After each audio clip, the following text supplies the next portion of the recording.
Balita mula sa lalawigan sa bawat rehiyon ng ating bayan. Dito sa Ang Pilipinas Ngayon.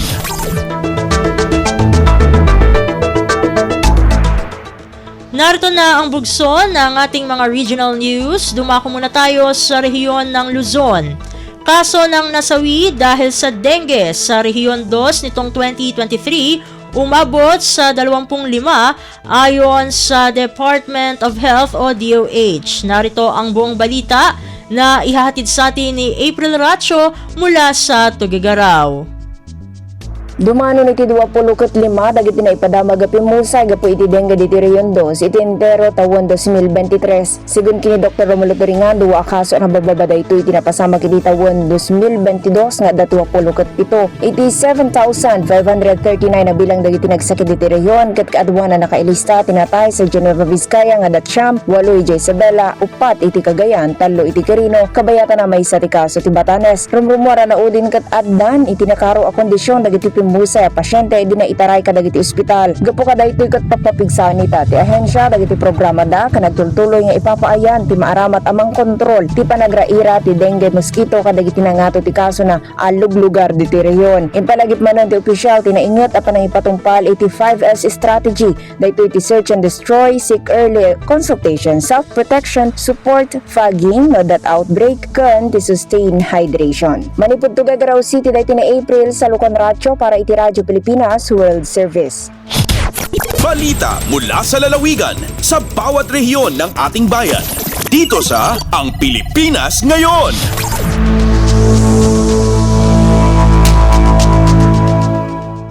Inyong napakinggan ang ulat ni April Racho mula sa Tuguegarao. Dumako naman tayo sa Baguio City. Department of Science and Technology o DOST Benguet tutulong sa issue ng umanong overproduction ng gulay. Ang kabuang ulat ihatid sa atin ni Jong Munar.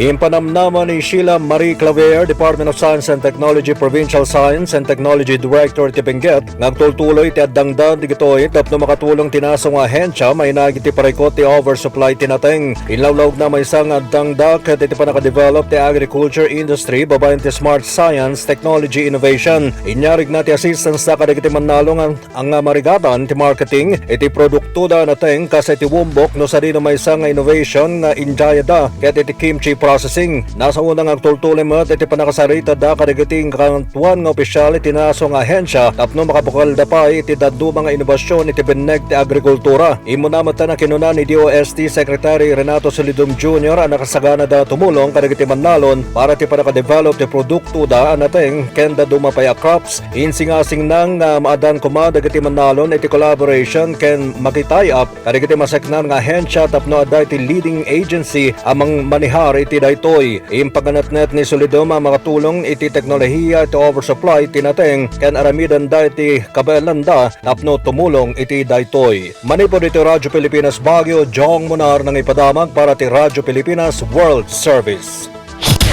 Balita mula sa lalawigan sa bawat rehiyon ng ating bayan. Dito sa Ang Pilipinas Ngayon.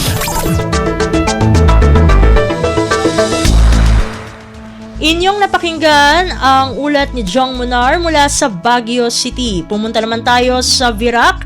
Bagong Provincial Director ng Catanduanes PNP nakipagdialogo sa media practitioners sa lalawigan.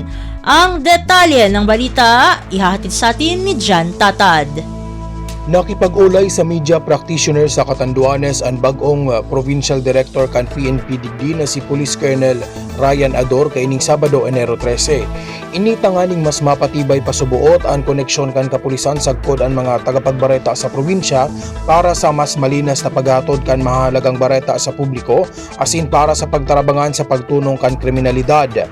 Sa iyang mensahe tinawan duon ni PD Ador na sa iyang iimplementaron sa probinsya ang APD o approachable, presentable and dependable na konsepto kan PNP Bicol Regional Director Police Brigadier General Andre Dizon. Dagdag pa kan bagong PD, ang sa iyang serbisyo nakasentro subuot sa pagrespeto sa tao dawa ano pa ang estado kaini sa lipunan. Mientras tanto, kasabay kan pakikipag-ulay kan bagong Provincial Director ng Catanduanes PNP, ipinamidbid naman sa media ang sa indang bagong Public Information Officer o PIO na si Police Major Rosalinda Gaston. Hali digdi sa Radyo Pilipinas Virac, ini si John Tatad para sa Radyo Pilipinas World Service. Balita mula sa lalawigan sa bawat rehiyon ng ating bayan. Dito sa Ang Pilipinas Ngayon.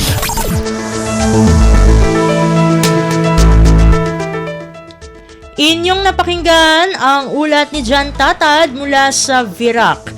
Dumako naman tayo sa rehiyon ng Kabisayaan, istriktong pagpapatupad ng curfew sa mga menor de edad sa Dumanhog, Cebu, nakatulong sa pagpapanatili ng kaayusan. Ito ay ayon sa Philippine National Police o PNP. Pakinggan ang kabuang ulat na ihahatid sa atin ni Carmel Matus mula sa Cebu. Human nga nakita ni ini dakong abag sa kahapsay ug kalinaw sa lungsod, istrikto gihapon nga gipatuman ang curfew alang sa mga menor de edad sa Dumanhog. Anaa sa 8 ka mga menor de edad ang gisikop sa paglapas sa gipatuman nga municipal ordinance sa nakalabayng semana. Sila gidala sa Dumanhog Police Station ug dito gipahinumduman sa mga lagda nga bawal sila mogawas na sa ilang panimalay gikan alas 10 sa gabi hangtod na sa alas 4 sa buntag. Gipahinumduman usab ang mga ginikanan sa mga menor de edad sa pagpahimangno usab sa ilang mga anak kalabot ni ini. Gipatuman ang istrikto nga curfew hours sa nakalabayng tuig aron malikayan usab nga ma-involve ang mga kabatan-unan sa mga illegal nga kalihukan ug malayo usab sila sa impluwensya sa illegal nga droga. Gikan dinhi sa Sugbo, kini si Carmel Matus para sa Radyo Pilipinas World Service. Balita mula sa lalawigan sa bawat rehiyon ng ating bayan. Dito sa Ang Pilipinas Ngayon.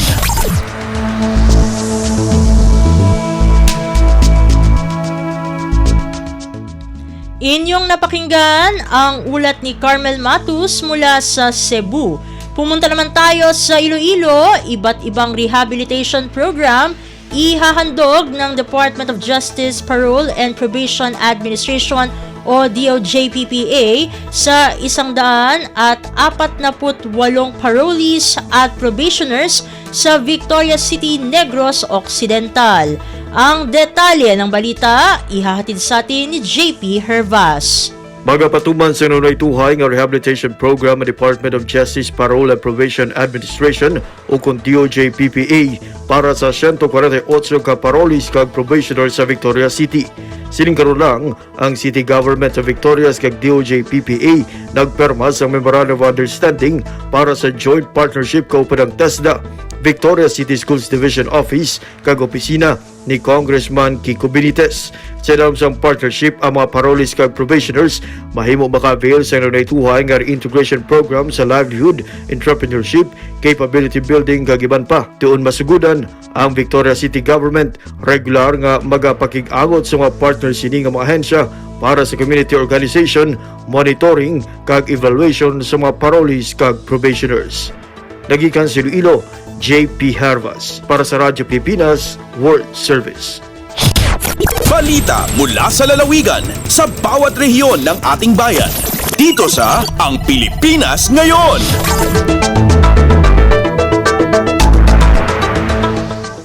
Inyong napakinggan ang ulat ni JP Hervas mula sa Iloilo. Dumako naman tayo sa rehiyon ng Mindanao, insidente ng sunog sa lungsod ng Davao umakyat nitong nagdaang taon kumpara sa taong 2022. Umabot na sa 15 ang insidente ng sunog sa naturang lungsod ngayong buwan ng Enero ng 2024. Ang kabuang ulat, ihatid sa atin ni Marcel Dasalia mula sa Davao. Misaka ang ihap sa insidente sa sunog sa syudad sa Davao sa tuig 2023 kung itandi sa tuig 2022. Sumala sa Bureau of Fire Protection sa syudad, kapin 600 ang natalang insidente sa sunog sa tuig 2023, samtang kapin 500 lamang sa tuig 2022. Mukabat usab sa 121 million pesos ang natalang damyos sa 2023 samtang 73 milyones sa tuig 2022. Sa kinatibuk-ang ihap sa mga insidente sa sunog sa dakbayan, nanguna ang residential, ikaduha ang grass fire o bodega, ug ikatulo ang establishments diin nagunang hinungdan ang electrical short circuit. Ning tuiga, mikabat na sa 15 ka mga sunog ang natala sa Bureau of Fire ug tungod nini nagpahinumdom ang ahensya sa publiko nga mag-amping aron malikayan ang insidente sa sunog. Gikan dinhi sa Radyo Pilipinas Davao, Marcel Mamondasalia para sa Radyo Pilipinas World Service. Balita mula sa lalawigan sa bawat rehiyon ng ating bayan. Dito sa Ang Pilipinas Ngayon.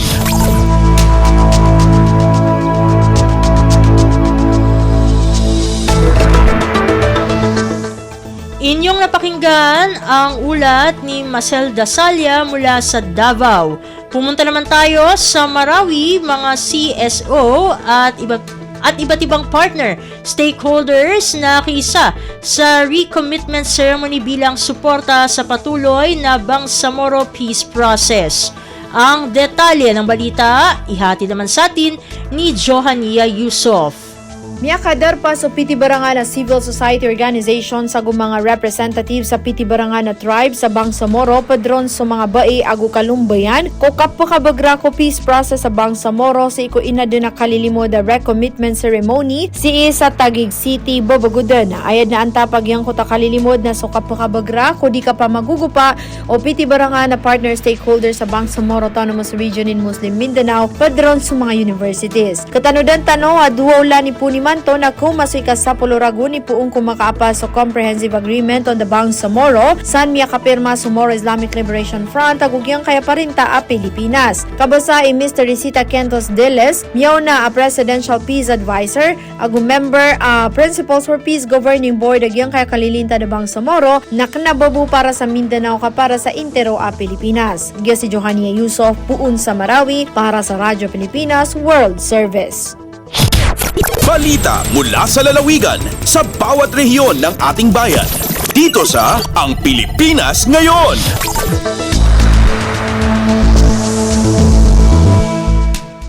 Inyong napakinggan ang ulat ni Johania Yusof mula sa Marawi. Dito na natatapos ang ating regional news.